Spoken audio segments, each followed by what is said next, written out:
Às 6h42 da manhã de 7 de novembro de 2025, em águas internacionais ao norte da península de Paraguaná, a Venezuela executou a manobra mais arriscada em décadas, uma tentativa direta de bloquear um grupo de porta-aviões americano em trânsito pelo Caribe.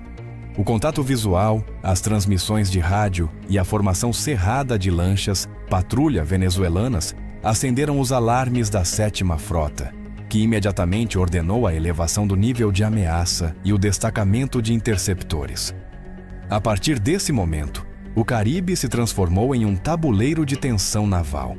Exatamente às 6h42, de 7 de novembro de 2025, 3 lanchas patrulha classe Guaycamacuto e 2 aeronaves Su-30 Mk-2 da aviação militar bolivariana tentaram restringir a passagem do grupo de porta-aviões USS George Washington, CVN-73, acompanhado pelo cruzador de mísseis guiados USS Leyte Gulf, CG-55, e 2 destroyers classe Arleigh Burke. A ação ocorreu a 118 milhas náuticas da costa venezuelana, em plena zona econômica exclusiva. De acordo com os relatórios iniciais, a manobra venezuelana incluiu advertências por rádio em frequência aberta, escolta cerrada a menos de 3.000 metros do navio-chefe e movimentos de interdição costeira. O contato se prolongou por 38 minutos e durante esse período foram destacados helicópteros Seahawk para cobertura defensiva e 2 aviões FA-18 do convés do George Washington. Às 7h21, as lanchas patrulha venezuelanas romperam a formação e retornaram ao porto de La Guaira, enquanto o grupo americano retomava seu curso para o leste do Caribe. Em primeiro lugar, a sequência tática revela um planejamento coordenado do Comando de Defesa Costeira da Venezuela, com pelo menos 84 militares envolvidos entre tripulações de lanchas patrulha e equipes de radar costeiro. A aparente intenção: demonstrar presença e desafiar as rotas de trânsito naval americanas, alegando soberania sobre um corredor marítimo de uso exclusivo.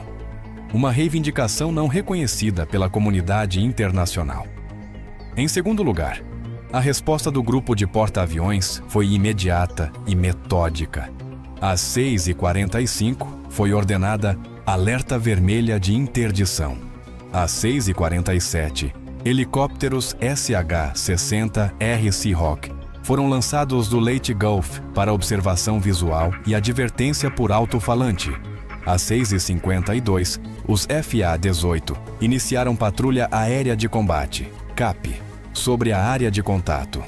Nenhum dos lados abriu fogo, mas a proximidade entre unidades foi mínima, 1,8 milhas náuticas, segundo registros de radar. Além disso, foram registradas transmissões de advertência em inglês e espanhol. Às 6h50, um oficial venezuelano comunicou: "Navio estrangeiro, você está em águas jurisdicionais, deve alterar seu rumo imediatamente." A resposta do George Washington foi curta e seca: "Navegamos em águas internacionais, conforme o direito marítimo internacional." Em seguida, os destroyers americanos adotaram formação defensiva em diamante e se posicionaram entre as lanchas patrulha e o porta-aviões. As aeronaves venezuelanas realizaram 2 passagens em baixa altitude, mas não houve lançamento de flares nem manobras de ataque. Em consequência, a tensão não resultou em confronto aberto, mas o episódio marcou um ponto de inflexão no Caribe. O que parecia uma advertência simbólica transformou-se em um cabo de guerra de poder em tempo real. Após o incidente naval registrado às 6h42, o Pentágono ativou o que denominou Protocolo de Contenção Caribe 12B, um procedimento reservado para incidentes de contato hostil sem fogo direto. Exatamente às 7h40, hora de Washington, o Comando Sul notificou o secretário de Defesa sobre a manobra venezuelana, classificando-a como uma ação de interdição costeira com potencial de escalada. Em questão de minutos, o grupo de porta-aviões USS George Washington ajustou seu curso 17 milhas náuticas para nordeste, aumentando a velocidade para 28 nós e destacando drones de reconhecimento MQ-9B Sea Guardian para manter observação constante sobre o litoral venezuelano. Enquanto isso, os radares costeiros de Puerto Cabello e Paraguaná permaneceram ativos durante toda a manhã, transmitindo sinais intermitentes. Fontes de inteligência naval, segundo relatórios de comunicação interna vazados horas depois, indicaram que a Força Armada Nacional Bolivariana havia elevado seu nível de alerta para a defesa operacional nível 3, o que implicava a mobilização de unidades aéreas adicionais na Base Aérea Libertador e a ativação de sistemas antiaéreos S-125 Pechora. Em paralelo, a bordo do George Washington, o comandante do grupo de ataque, contra-almirante Joseph E. Dwyer, ordenou a expansão do perímetro de segurança para 50 milhas náuticas. 4 destroyers classe Arleigh Burke, o Mahan, Gravely, Winston S. Churchill e Cole se posicionaram em formação de leque, cobrindo os flancos e a retaguarda do porta-aviões. No ar, um esquadrão de FA-18F Super Hornet manteve-se em rotação constante durante 90 minutos, com reabastecimento em voo fornecido por um KC-135R proveniente da base de Curaçao. Às 8h32, os operadores de inteligência confirmaram a retirada definitiva das lanchas patrulha venezuelanas em direção ao Golfo Triste. Não obstante, foram registrados 3 tentativas de interferência eletrônica provenientes de estações terrestres próximas a Punto Fijo. Os sistemas de guerra eletrônica do Leyte Gulf neutralizaram os sinais por meio de contramedidas passivas e salto de frequência. Em segundo lugar, a manobra venezuelana não foi isolada. Dias antes, a guarda costeira daquele país havia declarado intolerável a presença de navios de guerra estrangeiros no corredor norte do Caribe, advertindo sobre ações de dissuasão. No entanto, a magnitude do destacamento americano, com mais de 5.600 efetivos, 70 aeronaves e armamento de precisão, deixou claro o desequilíbrio de poder. Além disso, fontes em Washington indicaram que a ação venezuelana foi interpretada como um teste de regras de engajamento, possivelmente destinada a medir a reação da 7ª Frota. Não houve disparos, mas o cruzamento radial e a proximidade de unidades equivaleram a uma advertência de alto nível. Em suma, o dia 7 de novembro não apenas demonstrou uma interdição simbólica, mas uma confrontação de vontades. A Venezuela tentou marcar território em um espaço onde a lei marítima internacional não lhe dá margem. Exatamente às 9h10 da manhã, o grupo de porta-aviões USS George Washington executou uma mudança de rumo de 63 graus para nordeste, afastando-se gradualmente do corredor costeiro venezuelano. Foi uma manobra planejada com precisão milimétrica. A ordem transmitida por canal seguro do Centro de Operações do Comando Sul indicava reposicionamento preventivo para manter o controle do espaço e evitar provocação direta. Durante os 45 minutos seguintes, o porta-aviões e sua escolta mantiveram velocidade de cruzeiro de 27 nós, enquanto os sistemas Aegis dos destroyers continuavam em modo de vigilância ampliada. Os helicópteros MH-60R Seahawk realizaram voos rasantes sobre o perímetro exterior, confirmando a ausência de embarcações hostis. Em paralelo, as aeronaves de reconhecimento eletrônico EP-13 Ares II captaram tráfego radial irregular proveniente do litoral de Falcón e de uma estação naval venezuelana localizada em La Orchila. Às 10h22, uma aeronave venezuelana K-8, Balupo Karakorum, cruzou momentaneamente a linha de interdição visual, permanecendo 18 segundos dentro do radar do grupo naval. Imediatamente, 2 caças FA-18F do esquadrão VFA-103 Jolly Roger se aproximaram para interceptar. A aeronave venezuelana virou sem emitir sinal de resposta, regressando ao espaço aéreo nacional. Foi o contato mais próximo do dia, uma fração de minuto que manteve em alerta máxima os operadores do CEIC, o Centro de Informação de Combate, do George Washington.